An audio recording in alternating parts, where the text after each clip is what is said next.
Bismillahirrahmanirrahim. Assalamualaikum warahmatullahi wabarakatuh. Apa kabar semuanya? Baik, semoga kita semua selalu diberikan kesehatan, keselamatan, serta selalu dalam lindungan Allah Subhanahu wa Ta'ala. Nah, pada pertemuan hari ini kita akan belajar aritmatika sosial, yaitu tentang bruto, neto, tara, kemudian tabungan tunggal dan pajak. Nah, kalian pasti pernah melihat diskon. Ketika kalian pergi ke mall, di situ pasti banyak diskon-diskon. Kemudian nanti kita akan belajar cara menghitung bruto, tara, dan neto. Nah, di sini kita akan belajar dulu yaitu tentang rabat atau diskon, di mana bahwa untuk rumus untuk menghitung diskon yaitu adalah di sini kalau harga bersih itu akan sama dengan harga kotor dikurangin rabat atau diskon. Maka kalau kita akan mencari diskon, yaitu caranya adalah tinggal harga kotor dikurangin dengan harga bersih. Nah, di sini ada contohnya. Sebuah toko memberikan diskon itu 20% untuk kaos dan 15% untuk jenis barang lainnya. Jika Revi membeli satu potong kaos dengan harga 75.000 dan sebuah tas dengan harga 90.000 rupiah, berapa rupiah Revi harus membayar? Nah, di sini kita harus menghitung harga bersihnya dulu, yaitu karena di sini ada diskonnya. Nah, caranya adalah tadi kan kalau harga satu kaos dan satu tas, harga kotornya yaitu berarti 75.000 ditambah dengan 90.000, yaitu adalah 165.000. Ini adalah harga kotor dari kaos dan tas. Nah, kemudian kita akan menghitung diskon. Diskonnya di sini masing-masing, karena kalau untuk kaos itu adalah diskonnya 20%. 20% itu artinya adalah 20/100 dikalikan dengan harga kaosnya. Harga kaosnya yaitu adalah 75.000. Maka 20/100 dikalikan 75.000. Ketemunya yaitu adalah 15.000. Cara ngitungnya adalah tinggal 20 dikalikan 75.000 dibagi dengan 100. Kemudian kita akan menghitung harga setelah diskon, yaitu adalah harga tas. Di sini tas itu diskonnya adalah 15%, karena ini adalah untuk jenis barang lainnya. Kemudian maka 15/100 dikalikan dengan harga tasnya yaitu adalah 90.000. Di sini ketemu 13.500. Kemudian kita jumlahkan sehingga ketemu 28.500. Ini adalah harga rabat atau diskonnya. Maka untuk menghitung harga bersih, harga kotor ini dikurangin dengan harga diskon, yaitu 165.000 dikurangin 28.500. Ketemunya adalah 136.500. Jadi uang yang harus dibayar Revi yaitu adalah sebesar 136.500. Nah, untuk selanjutnya kita akan menghitung bruto, tara, dan neto. Nah, di sini kan pasti kalian pernah melihat beras yang berada di dalam karung. Nah, di situ bahwa beras ini merupakan neto atau berat bersihnya. Kemudian karung adalah sebagai tara. Tara itu adalah berat bungkus atau kemasan. Nah, jadi untuk bruto itu akan sama dengan neto ditambah dengan tara. Nah, di sini rumusnya kalau neto itu akan sama dengan bruto dikurangi dengan tara. Kalau tara itu presentasi tara dikalikan dengan bruto. Kemudian harga bersih itu atau berat bersih neto harga bersih itu akan sama dengan neto dikalikan harga persatuan berat. Nah, di sini ada contohnya. Seorang pedagang membeli 5 karung beras dengan berat kotor masing-masing 50 kg dan tara itu 1%. Harga rupiah pedagang, berapa rupiah pedagang itu harus membayar jika harga setiap karung beras tersebut adalah 6.000. Nah, di sini bahwa tadi membelinya itu adalah 5 karung. Dengan kalau berat kotor masing-masing karung itu adalah 50 kg. Nah, berarti tinggal 5 karung dikalikan per karungnya 50 kg, sehingga ketemu 250 kg. Kemudian taranya itu adalah 1%. Itu artinya bahwa 1% dari 250 ini,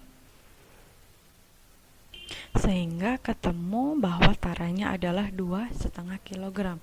Atau kalian bisa juga ngitungnya adalah ngitung taranya yaitu dari per kantongnya.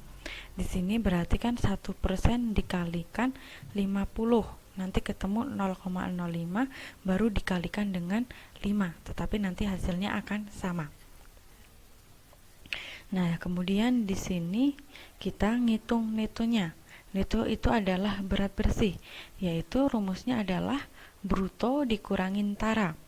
Tadi brutonya berat kotornya adalah 250 kg, kemudian taranya adalah 2,5 kg. Sehingga berat bersih atau netonya yaitu adalah 247,5 kg. Nah, kemudian di sini kan kita disuruh mencari berapa rupiah pedagang itu harus membayar. Nah, caranya yaitu adalah tinggal 247,5 dikalikan dengan harga per kilonya yaitu adalah 6.000, sehingga ketemu yaitu adalah 1.485.000 rupiah. Nah, sekarang kita akan belajar tentang menghitung bunga tabungan. Di sini adalah tabungannya yaitu tunggal dan pajak. Bunga tabungan atau bunga tunggal di sini ada 3. Yang pertama bunga 1 tahun. Cara ngitungnya persentase bunga dikalikan dengan modal. Kalau bunga B bulan ini bisa diisi 3 bulan, 4 bulan, 5 bulan, 6 bulan, tergantung nanti dari soalnya itu mintanya berapa bulan. Nah, di sini rumusnya adalah B/12 kali persentase bunga dikalikan modal. Kenapa di sini per 12? Karena dalam 1 tahun itu ada 12 bulan. Kemudian bunga harian.